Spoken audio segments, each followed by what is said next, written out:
नमस्कार, मैं चंद्रकांत मिश्रा और आप देख रहे हैं टुडे 24.in। अभी मैं पटना के बांस घाट के पास में महाप्रयाण घाट पर स्थित हूं, जो कि डॉक्टर राजेंद्र प्रसाद की समाधि स्थल है। यहां कई लोग पहुंच रहे हैं। आप सबों को मैं बता दूं कि 3 दिसंबर 1884 को सिवान के जीरादेई में डॉक्टर राजेंद्र प्रसाद का जन्म हुआ था और डॉक्टर राजेंद्र प्रसाद ने कई तरह के कार्य किए थे। वो स्वतंत्रता आंदोलन से भी जुड़े हुए थे, विधानसभा अध्यक्ष भी बनने का उनको गौरव प्राप्त हुआ और अंततः वो प्रथम नागरिक अर्थात भारत के प्रथम राष्ट्रपति भी बने। महाप्रयाण घाट, महाप्रयाण मतलब मृत्यु लोक का गमन है और ये बिल्कुल ही गंगा के तट पर बांस घाट के बगल में स्थित है। यहाँ पे कई बुद्धिजीवी लोग मौजूद हैं। उन लोगों से हम लोग बातें करेंगे और उन लोगों से स्मृतियाँ जानने की कोशिश करेंगे कि डॉक्टर राजेंद्र प्रसाद के लिए उनके दिमाग में क्या सब चल रहा है और दिल में क्या चल रहा है। आज आप यहाँ डॉक्टर राजेंद्र प्रसाद की समाधि स्थल पर पहुँचे हुए हैं, ये कैसा लगता है सर? ये बहुत, पहले तो मैं अपना परिचय दे दूँ। मैं मुकेश शास्त्री, सिवान से ही के रघुनाथपुर कंस्टिट्यूएंसी में मेरा माधोपुर गांव है, वहाँ सरयू जी के तट पे हैं।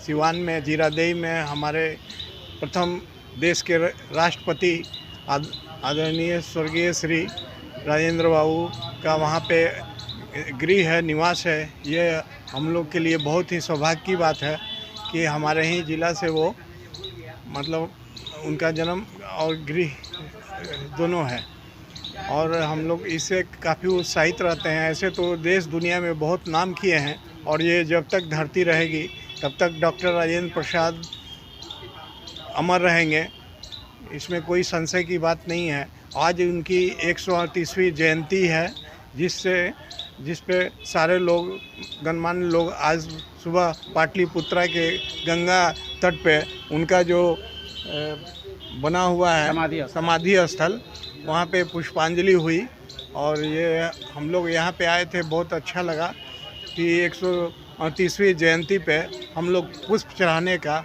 अवसर इन पे मिलता है और उनको पुष्प चढ़ाने से हम लोग काफ़ी पुष्पित हो जाते हैं, प्रस्फुल्लित हो जाते हैं और एक उत्साह मिलता है कि ये डॉक्टर राजेंद्र प्रसाद जो अब प्रथम राष्ट्रपति हुए और इतना बुद्धिमान, इतने ज्ञानी और इतने यशस्वी पुरुष थे, उनको सिर्फ पुष्प चढ़ा करके ही बिहारवासी बहुत ही खुशी से प्रस्फुल्लित हो जाते हैं। और ये देश के लिए भी एक मैसेज जाता है कि बिहार से हमारे जो प्रथम राष्ट्रपति हुए वो हमारे दुनिया के लिए जो है एक मार्गदर्शन का काम किए। इसके लिए हम लोग काफ़ी उत्साहित रहते हैं कि हर साल हम कम से कम इनको पुष्पांजलि कर अपने आप को उत्साहित बनाए रखें। समाधि स्थल पर, डॉक्टर राजेंद्र प्रसाद की समाधि स्थल पर प्रत्येक साल आप आ रहे हैं, क्या संदेश देना चाहेंगे बिहार के लोगों को? खास करके बिहार के लोगों को मैं यही संदेश देना चाहता हूं कि डॉक्टर राजेंद्र बाबू की जयंती पर ही नहीं बल्कि आप उन्हें हमेशा स्मरण करें, क्योंकि वो विलक्षण प्रतिभा के धनी थे और उन प्रतिभा के कारण ही वो जाने जाते हैं। वो भारतीय स्वतंत्रता संग्राम के एक महायोद्धा थे, ये एक अलग बात है, लेकिन आज जो सोमनाथ मंदिर हमारे पास है उसका श्रेय डॉक्टर राजेंद्र बाबू को ही जाता है। और मैं बिहारवासियों को ये कहना चाहता हूँ कि आप राजेंद्र बाबू की तरह ही आप प्रतिभाशाली बने, उनकी तरह मेहनत करें और बिहार को राष्ट्रीय मैप पर, राष्ट्रीय नक्शे पर स्थापित करें।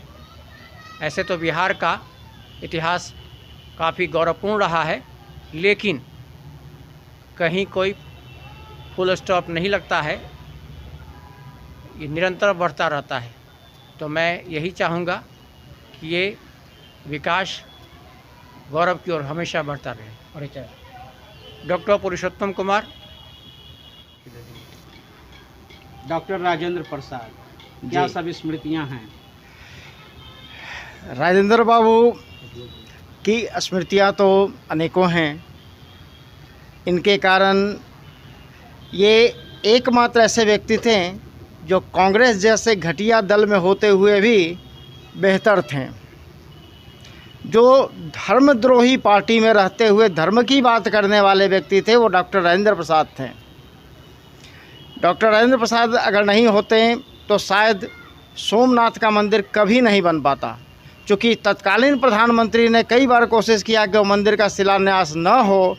राष्ट्रपति होते हुए डॉक्टर राजेंद्र बाबू ने उसका शिलान्यास ही नहीं किया बल्कि उद्घाटन भी किया। और सबसे बड़ी बात है कि ये संविधान सभा में भी थे। इनकी बुद्धि के बारे में कहना ही नहीं है।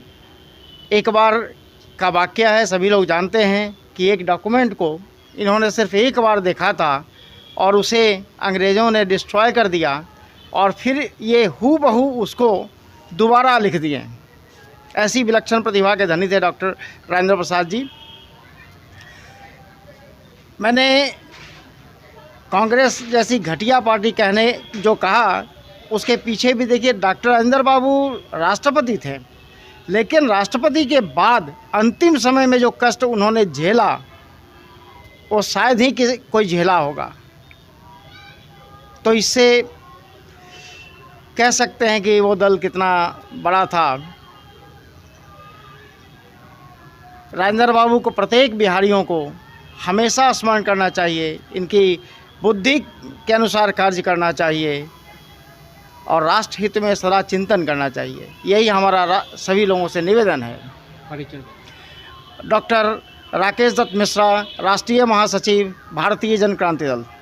मेरा नाम सुनील कुमार सिन्हा हुआ।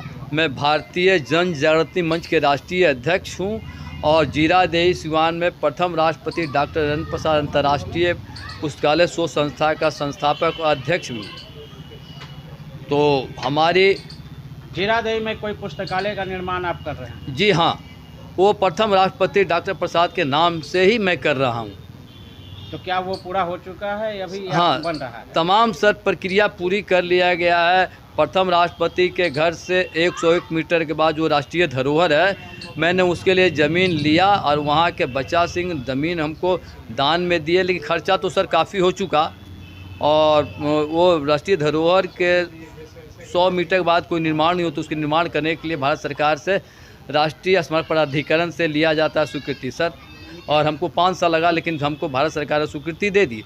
मैं उसी ज़मीन में प्रथम राष्ट्रपति डॉक्टर प्रसाद के अपने पुस्तकालय के ज़मीन में स्मारक बना दिया है, जो सर स्मारक पूरे भारत में कहीं नहीं है, जो दिल्ली के राजघाट में भी नहीं है। और सरकार से क्या मदद मिली? सदा हम सरकार से ही बोल रहे हैं कि सरकार हमको अनुदान दे भवन निर्माण के, लेकिन अब ऐसे पुस्तकालय के लिए केंद्र सरकार, भारत सरकार में कोई प्रावधान नहीं है। पुस्तकालय चलाने के प्रावधान है, फर्नीचर पुस्तक देने के लिए, लेकिन भवन के लिए मैंने प्रधानमंत्री को कॉपी भेजा, प्रधानमंत्री और कार्यालय से कॉपी आ गया चीफ सेक्रेटरी बिहार को, चीफ सेक्रेटरी के बिहार प्रधान सचिव को भेज दे दीपक बाबू ने लिख के दे दिया सिन्हा लाइब्रेरी में गए तो बोला कि हम तो आपको 2 करोड़ रुपया देंगे, मतलब कि फर्नीचर पुस्तकालय के चलाने के लिए, लेकिन भवन निर्माण के लिए पैसा नहीं है। अब बाकी आर्ट एंड कल्चर मंच के लिए सर भवन के लिए सरकार पैसा देती है, म्यूजियम के लिए पैसा देती है। मतलब अभी पैसा फंसा हुआ है? मेरे पास अभी पैसा नहीं, पैसा तो हाँ, पैसा के लिए काम फंसा हुआ है। मैं 5 तारीख से भिक्षाटन के निकलूँगा और मैं निवेदन कर रहा हूँ। बिहार आज पेपर में दैनिक भास्कर में आया भी है कि मतलब पीएम मोदी जी से, बिहार के मुख्यमंत्री से कि भवन निर्माण करा दे। और उस पुस्तकालय का खासियत है कि पूरे विश्व का भाषा है, संविधान है, कल्चर है, संस्कृति है, शोध संस्था है और उसमें 200 आदमी काम करेंगे, 24 घंटा वो संचालित रहेगी। पुस्तकालय के लिए तो डॉक्टर राजेंद्र प्रसाद की भी ख्वाहिश थी ना? जी बिल्कुल, उनकी ख्वाहिश, स्वप्न जो आज भी अधूरी रह गई। मैं उनके इतिहास को मैंने पढ़ा भी। वहाँ जीरादेई में मैं बार बार जाता हूँ, जीरादेई में गया भी। वहाँ के कविता सिंह हमको जानती हैं, कविता सिंह ने ही वह उस मतलब के राजेंद्र बाबू स्मारक का उद्घाटन किया, जो हमारे ज़मीन में मैं कार्यक्रम किया, स्मारक बनवाया, उद्घाटन उन्होंने किया राजेंद्र। और ये हमारे ये जो है पूर्व राज्यसभा सांसद RK सिन्हा वहाँ 3 बार गए, हेलीकॉप्टर से गए।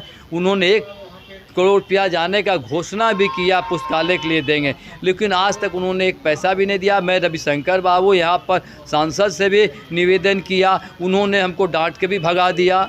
अरुण सिन्हा विधायक के पास भी गया, उन्होंने भी नहीं हमको मदद किया। रणवीर नंदन जी के यहाँ गया जो पूर्व एमएलसी, उन्होंने भी मुझे अनाप शनाप बोल के बोला कि अब आप फाइनली भिक्षाटन करेंगे? सर हाँ, मैं भिक्षाटन करूंगा। एक एक ईंट का दाम लोगों से पूरे भारत में कोशिश करूंगा। 5 तारीख से निकल रहा हूं सर। मैं अधिकारी, पदाधिकारी और नेता वगैरह सबसे कोशिश करूंगा स्कूल के छात्र छात्राओं से 10-10 रुपया दे, पब्लिक से, और मुझे पैसा नहीं भी दे, कम से एक ईंटा मिल कर लूँ, कम से कम पुस्तकालय का तो निर्माण करा दिया जाए सर। तो आपने देखा कि किस तरह से डॉक्टर राजेंद्र प्रसाद के समाधि स्थल पर तमाम बुद्धिजीवी लोगों ने पुष्पांजलि किया है और सब ने अपने अपने विचार को हम लोगों के साथ साझा किया है। इसी तरह की तमाम खबरों से जुड़े रहने के लिए आप हमारे चैनल को लाइक करें, शेयर करें और सब्सक्राइब करें। आपके तमाम सवालों के जवाब की जीत के साथ मैं Chandrakant Mishra, today 24.in। Thank you. Video को लाइक करें, शेयर करें, सब्सक्राइब करें और तमाम तरह की खबरों से जुड़ने के लिए बेल आइकन को ज़रूर दबाएं। धन्यवाद।